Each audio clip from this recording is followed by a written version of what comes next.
Hey everybody, Larry McCarren for Packers.com. The NFL has announced its all-decade team from 2010 through 2019, and here are some facts and figures while you check that out. 53 players, 2 coaches, 8 unanimous choices. Teams with the most representatives, Seattle, New England, and Kansas City, all with 5. The division with the most representatives, the NFC West, with 9. Repeaters from the previous all-decade team, there are 3. Devin Hester, Shane Lechler, and Julius Peppers. And now we are joined by my esteemed colleague and voice to the Green Bay Packers, and my personal opinion, the best in the business, Wayne Larrivee. Wayne, how are you? Good, Larry. That's the first good thing you've said about me this year. Wayne, welcome to the party here. Any first impressions of the all-decade team? Yeah, you know, these all-decade teams, Larry, these guys are generally heavily considered for, and most of them will make the Pro Football Hall of Fame. So, you know, you're really talking about guys who are pretty much slam dunks for an all-decade team, but to me, it's hard to argue with any of them. I mean, there are a couple of choices we'll talk about, but the 2 quarterbacks were the best in the business. They led their teams to the most wins in the decade and certainly deserve to be on the team. Of course, Aaron Rodgers and Tom Brady. Brady, a unanimous choice. And Wayne, I talked to Pete Doherty, who, as a member of the Pro Football Hall of Fame selection committee, that he voted in this process. He said quarterback was easy. And you look at the 2 names, you understand why he said that. However, just a personal opinion, while Tom Brady has more skins on the wall, I'm sorry, I still think Aaron Rodgers is the better football player. What say you? Yeah, I think he's the better athlete of the 2. There's no question about that, Rock. But as you know, quarterback, so many of the intangibles come into play. But Aaron has the intangibles as well. Tom Brady had Bill Belichick behind him, and that certainly helped him. There's no question they were a great combination. But I agree with you. I do think Aaron Rodgers is the better talent than Tom Brady. And I go back to that game in 2014 at Lambeau Field, the first meeting between Brady and Rodgers. They both played terrific. It was one of the best games in my 40 years in the NFL I've ever seen. Certainly with Aaron Rodgers and Tom Brady as well, both tilt the field. It's just in their own way. Yeah, exactly. I mean, Tom Brady's probably a little more of a system quarterback. Aaron Rodgers is a guy who'll get out on the flank of a play when it breaks down. That's where he's at his best. Tom Brady, it's all quick passing. It's from the pocket, that type of thing. 2 stark contrasts here in quarterback play in the modern era, but both are the best of what they do. Some more Green Bay flavor in the way of Julius Peppers. 3 years of the decade, he's with the Green Bay Packers, and just one of those guys that you look at him and you think, what high school did you go to? Because his athletic talent and ability just from another planet. Yeah, absolutely. Even later in his career, Larry, he was effective every year of his career, which is amazing. And you know what we saw over 3 years? He never, forget about missing a game. The guy never missed a practice. He was like you. He was at practice every day, never missed. And so, you know, and the thing that impressed me about him, Rock, and watching him, he was one of these quiet leaders in the locker room. You could tell he had a major impact. And back in that time when he was with the Packers, they chose their captains for the postseason, and that was voted on by the team. His first year, he was elected a captain of that playoff team, and that spoke volumes for the impact he had, not only on the field, but certainly off the field. And something he accomplished as a Green Bay Packer, not a Chicago Bear, not a Carolina Panther, something he accomplished in Green Bay was becoming the first 100 sack man with 10 interceptions. How crazy a combination is that, Wayne? You know, it's amazing, Rock, when he came into the league, obviously with Carolina, he was a defensive lineman, and Don Capers put him an outside linebacker more often than not for the Packers. Certainly played on the line as well, but you're right, just a freakish athlete who could make plays both against the pass and against the run, and I just think one of the most complete players of the entire decade. A little bit more of Green Bay flavor, not a lot. Jari Evans is on the team. He played 1 season. He finished up in Green Bay. and just a class act. Show the young guys how it's done, how to be a pro. Yeah, I agree wholeheartedly.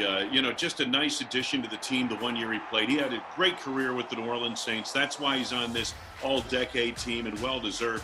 One of the great interior linemen of the past decade, no doubt. I want to point out another factoid about the all-decade team.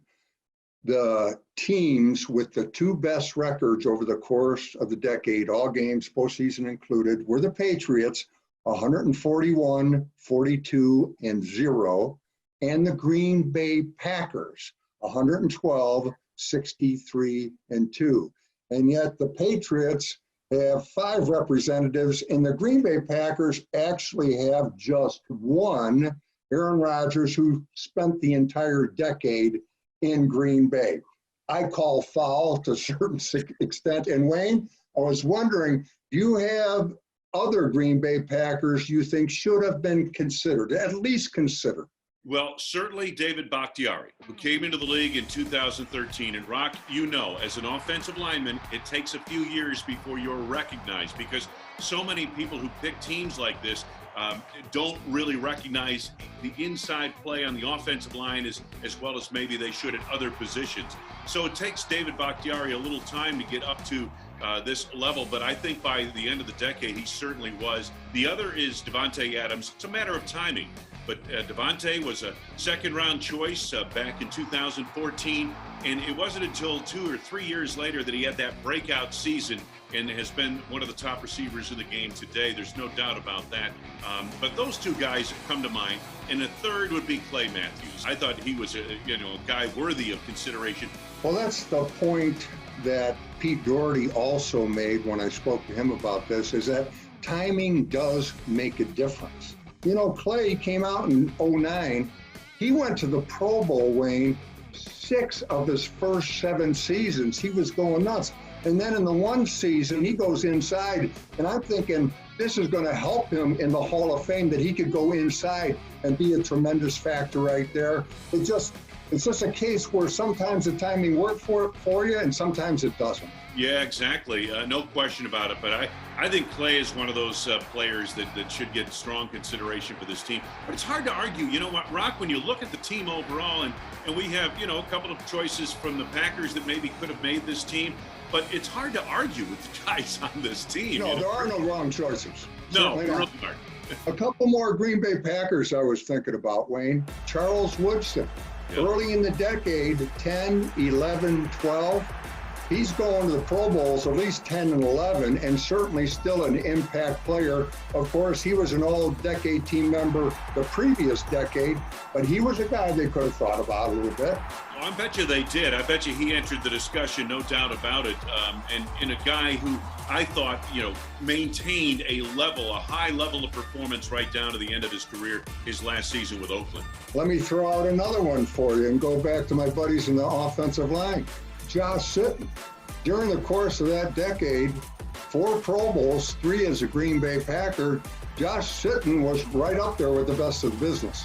Yeah, he really was, and just a road grader, a type of guy who you could build a running game behind, and I thought the Packers had an excellent tandem of guards, and he and T.J. Lang in the middle portion of this decade. When you look at the whole total decade, there's no doubt Josh Sitton was certainly among those great players at that position. Got one more for you, Wayne. I dug on this thing. Our colleague, John Kuhn. John was as decorated as any fullback over the past decade. 3 Pro Bowls, first team All-Pro, the whole ball of wax. However, the powers that be in the NFL decided that the fullback has kind of run its course in the NFL, and now instead of that, they have what they call an offensive flex position. But had they kept the fullback position, I think our colleague John Kuhn's in the run. Oh, I think there's no question about that. And John was a guy, Rock, as a receiver, as a runner, short yardage player, very consistent to the short yardage. Yeah, absolutely. And if you're going to pick a fullback on this team, he'd be it.